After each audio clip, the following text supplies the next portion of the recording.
Another Wednesday's come and gone, and I've got some comics. Let's talk about them.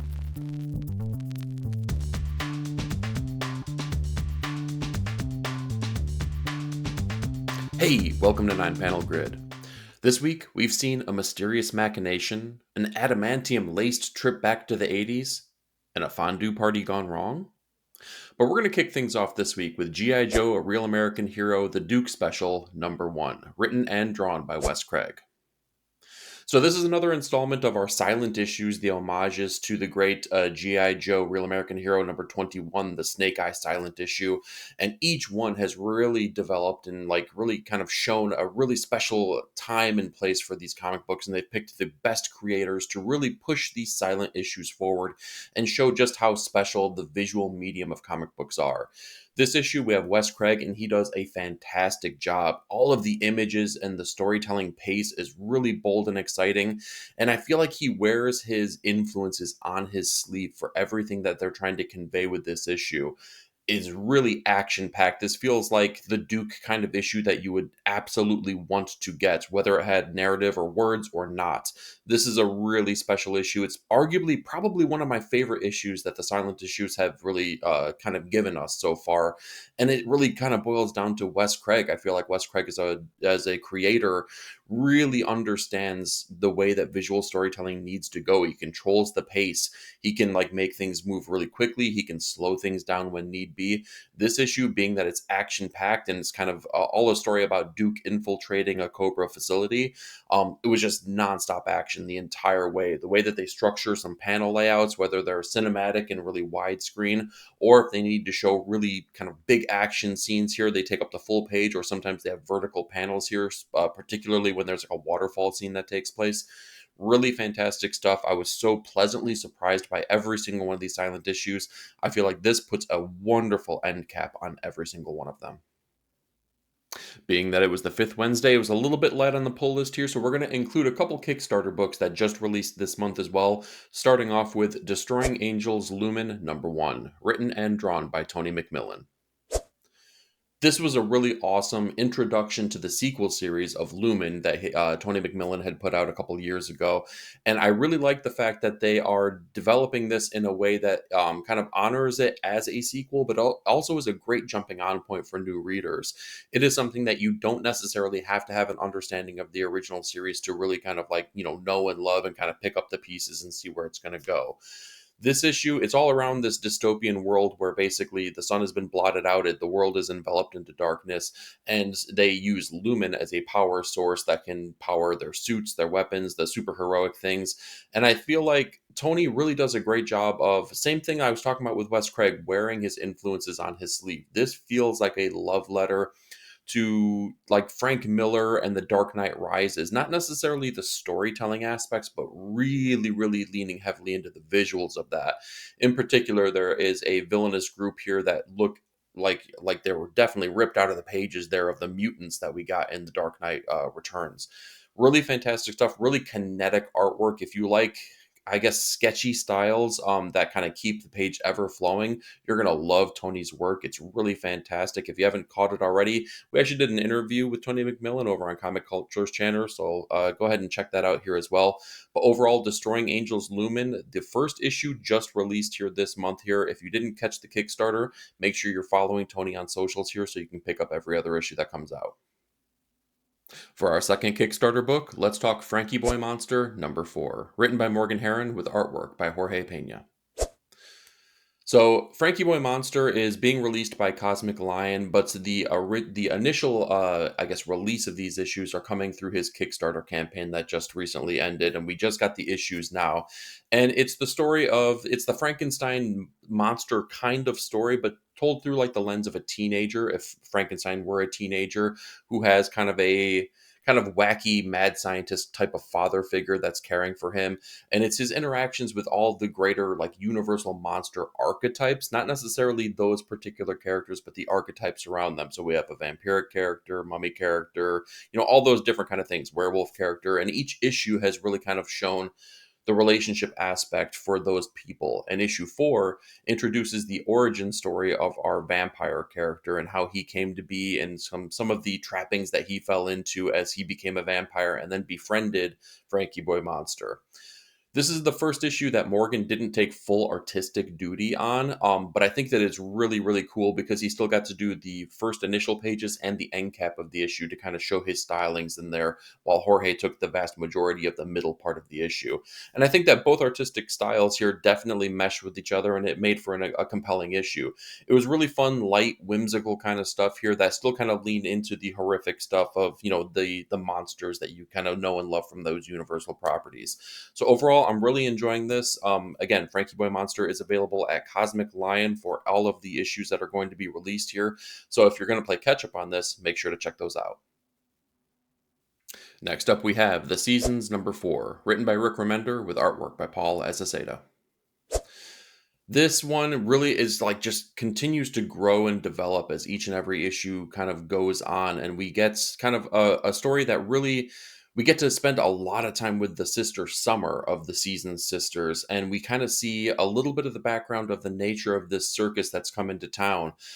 We kind of know that there's going to be some dastardly things that are going to take place, and we know that this circus, when it comes into town, these towns that have been visited previously basically become ghost towns. No one is there anymore. They just, basically cease to exist besides the buildings and the foundation of the places.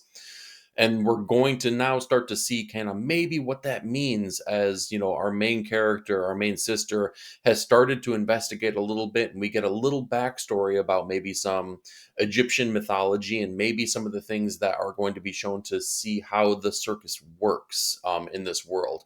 It's all kind of still up in the air. This is nothing that's been concrete and cemented in here, but it kind of gives us an idea of where they're going with it. The artistic quality on here is still top notch. You get a real fun, whimsical Tintin like feel for the book here with the color palettes that they're choosing, with the very light, sketchy, loose pencils and inks that are shown here. But man, I gotta say, some of the visuals in this issue, as the circus is now in town and Summer is part of one of the guests of the circus, you get a lot of really, really great splash pages in this. It's really worthwhile to check that out. So again, this kind of keeps ramping up that Willy Wonka whimsical yet menacing feel to it. It's starting to push that plot forward and starting to kind of show us what this circus means. So I'm enjoying the heck out of The Seasons. All right, let's talk The Slasher's Apprentice number 1, written by Justin Richards with artwork by Val Halverson. So I was really happy to see Justin Richards back on a book here, as it was a couple years back that I had read Finger Guns that they had put out, and I really enjoyed that. It had a really whimsical nature to it when it was talking about like the story of teenagers kind of developing certain powers. And I really enjoyed what they put out, but I wanted more so, and now we're finally getting that with The Slasher's Apprentice. Totally different tone, though. Totally different vibes here. We're still dealing with a young main character, as our main character is a podcaster who kind of, investigates certain murder mysteries that are taking place and kind of tells the story of what transpired during those certain things. And you can see that they're kind of starting to investigate things that are maybe hitting close to home as well. There's things that have happened in the past that have maybe made this character want to pursue this as an area of interest, but also in the town that they're in, they're also investigating murders that are taking place right here and right now. So we're starting to see interconnectivity between the past and present there, and I think it opens up a lot of cool storytelling mechanisms that could take place in the future. This issue, though, is very foundational. It was very kind of like setting the stage of what we could get, but it doesn't necessarily push a lot of the plot forward here. We're just kind of like, it's very introductory, as an issue 1 normally is. But I have to say, the hook at the ending definitely made me want to come back for more. We definitely see our main players, the slasher and the podcaster, come head to head, and we're going to see what that really means and where they take it from here. So overall, with the Slasher's Apprentice number 1, I was really, really happy with what they delivered. Next up, we have Ultimate Spider-Man number 16, written by Jonathan Hickman with artwork by Marco Cacchetto. Super awesome book. Best Spider-Man book that's hitting stands right here and right now without a shadow of a doubt. And I have to say, this book twisted me around, man. I can't say that I didn't expect some of the things to happen. I definitely didn't expect them to play out the way that they did, though. So even when I kind of maybe saw some pieces coming down the pipeline, the way that they took those expectations and still were able to twist them was absolutely great. Jonathan Hickman is really crafting this story that I don't know, like it's Jonathan Hickman, right? I mean, you expect some twists and turns, you expect some high thought levels, and you expect a high level of quality when it comes to that. He's delivering on every single one of those aspects with this book here. And when Marco Cacchetto is on the artwork, of course it's going to soar because he is one of the top talents in the in comics right here and right now.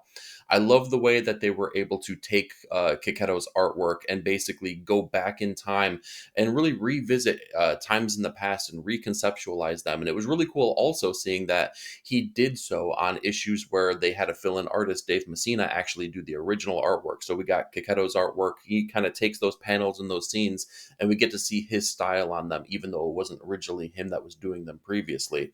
I really like the way that they play with that. And again, seeing that we're looking back in time, as you can probably tell, we're going to have some revelations of things that we thought happened one way in the past that maybe didn't play out the same way that we thought they would.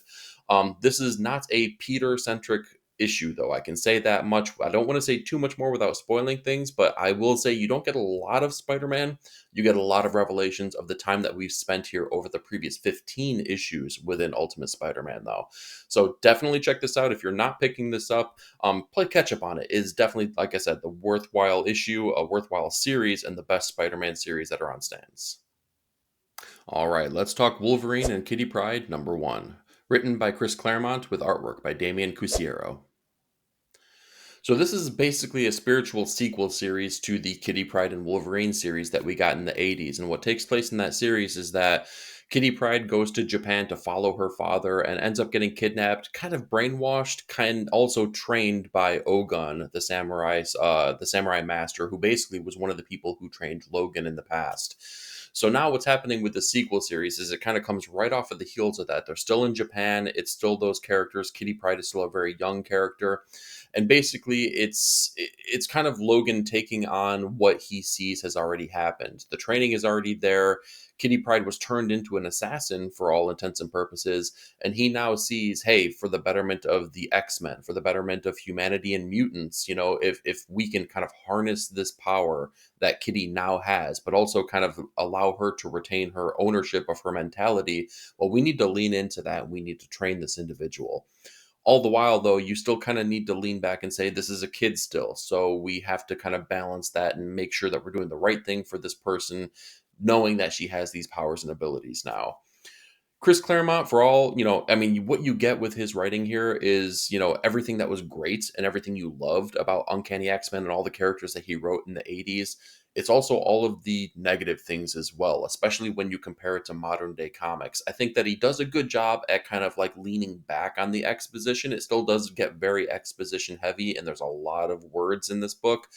It doesn't do so in the same way that when you go back to those books that were released in the 80s and read those, though. I feel like there is a little bit of a level of restraint there, not fully restrained, though. So you still get all the good and bad from Claremont. The artistic qualities here, Alan Davis is on the covers, and I don't mean to compare the artist in this to Alan Davis, but I just kind of wish we got Alan Davis within the actual issue of the book here. That would have been fantastic, because I feel like it would have really done a better job of leaning into the qualities of that 80s style comic book. What we do get here from the artistic qualities is very nice, and I like what we get here. I just kind of wish that the promise of the cover was delivered within the pages of the book. Overall, if you're a fan of that time period within X-Men and Logan and Kitty Pryde, I think you should probably check this out. I think you're going to be pleasantly surprised at what you get from it. But what I can say is that since there's no interconnectivity with modern day X-Men, if you're a modern day reader, you're probably not going to get much more out of this. You really need that nostalgia drip to be able to appreciate what they're delivering. Next up, let's talk You'll Do Bad Things #2, written by Tyler Boss with artwork by Adriano Turtolisi. I really enjoyed issue #1 of this new series that kind of follows a writer who had previously done work kind of like narrating and kind of solving a murder mystery of the past, but didn't want to lean on the trappings of that and didn't want to be known as a writer who kind of like I don't know, profited off of people's demise. And I appreciated that outlook on it, all with the, underwrapping that's there was also the murder that was happening right here and right now that maybe people, including his publisher and his fans, wanted him to kind of pursue and write about. Issue 2 kind of still follows that same train of thought and brings our main players closer together, but I feel like it stumbles a little bit with the introduction of some new characters here, particularly those being the detectives that are investigating the murders that are happening right here and right now.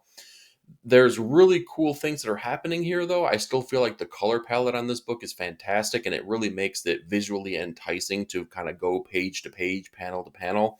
I feel like that's the strength of this book. Narratively, though, I feel like there was maybe a better way to approach the introduction of these new characters, as it feels like it got a little bit clunky as the handoff, from one player to the next wasn't as clean as it could have been.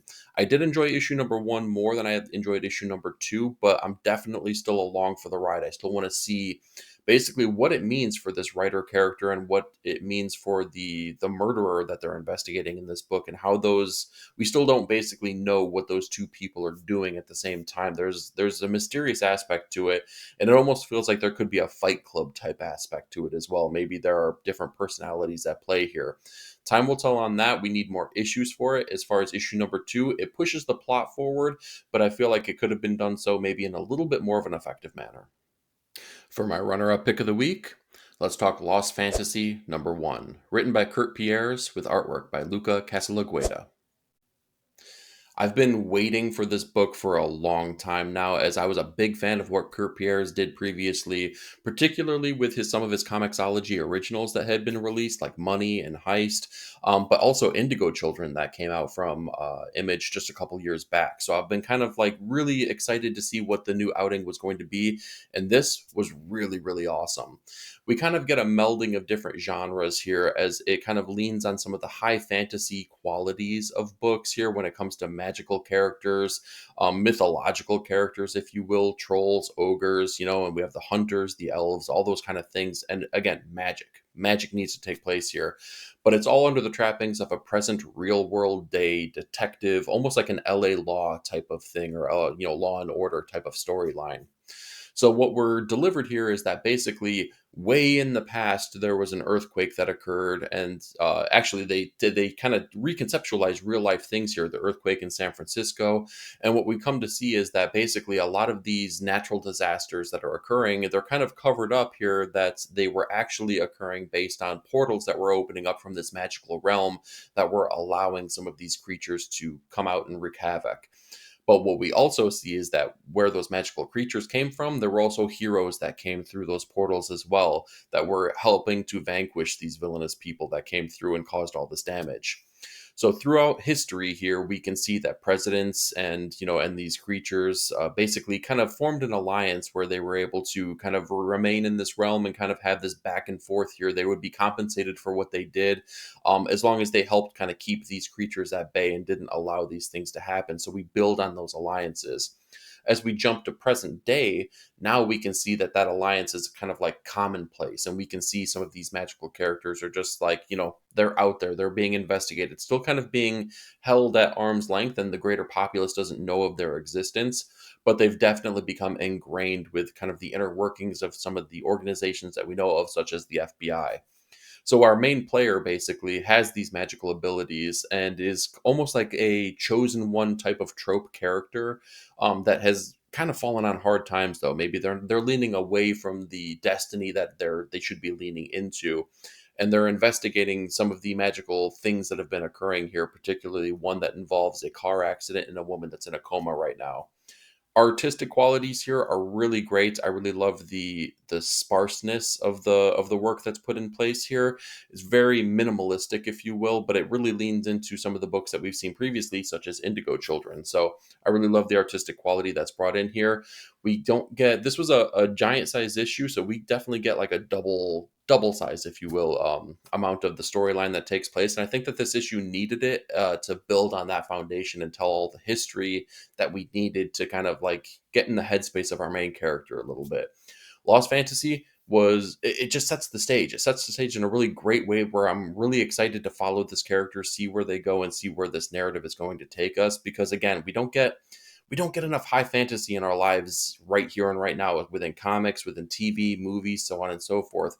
So when I can get it and it's delivered in the quality that this issue does, I'm definitely going to take it and run with it. And for my top comic of the week, let's talk We're Taking Everyone Down With Us, number 2, written by Matthew Rosenberg with artwork by Stefano Landini. I really enjoyed issue number 1, and that kind of set the stage for this world that we're living in, where we had this almost James Bond-esque character who was living on an island with his daughter, and his daughter was none the wiser to kind of what had happened previously, and definitely didn't know kind of what her father was doing and the greater rogues gallery that he had developed that was out to get him. Well, lo and behold, these rogues do find him. They do basically destroy his facility. They kill him. Now the daughter is on the run with one of the robots that her father had developed, and she's trying to stay safe. All the while, we have our rogues gallery that's trying to kind of figure out what's happening. Is he still alive? Who is this daughter person? And they're kind of out to get her at this point. The strength of this story is really the narrative that goes back and forth between all these characters. We have this cabal of villains who are basically having a Zoom meeting, if you will, trying to figure out what has happened, what's transpired, what do they need to do. All of them are bickering, and there's infighting here between these villainous characters. But I love the levity that this story brings, that Matthew Rosenberg writes for these characters, as it's a little bit tongue-in-cheek. It's enough to still know that they are menacing individuals, but he doesn't shy away from the humor that could take place in these moments here, especially with these villainous characters when it comes to, their wardrobe, even, if you will, right? The cape that they wear and kind of some of the trappings of having to wear a cape and having that, be part of your persona. It's really funny that the way that he plays with those ideas. The character work is great in these books. I love the way that they're kind of developing the characters and moving them forward. Artistically, again, it's one of the nicer looking books here. I really love what the art style is doing for this. As again, we get the childlike quality of the daughter character, but we also get the robots here who can go from like charming to menacing just like that. Overall, I'm really digging what this book is doing here. I need the plot to be pushed forward a little bit more to kind of see what they're going to do with this. I'm not really necessarily sure how the plot is going to be moving forward from here on out. Eventually, these villainous characters and the daughters are going to butt heads, and I'm interested to see how that happens, but I don't know if that's going to be next issue. I don't know if that's going to be next arc. So the plot is still a little bit up in the air, but what I can say is that the dialogue is enough to draw me in on this book and make me want to see what's coming out, next month, next issue, and from here on out. So that's what I've got for you this week, but I'm more curious. What did you read, and what were your thoughts? Do me a favor, like, share, and subscribe, and be part of the panel. Leave me a comment down below. Thank you so much for watching. We'll talk to you next week.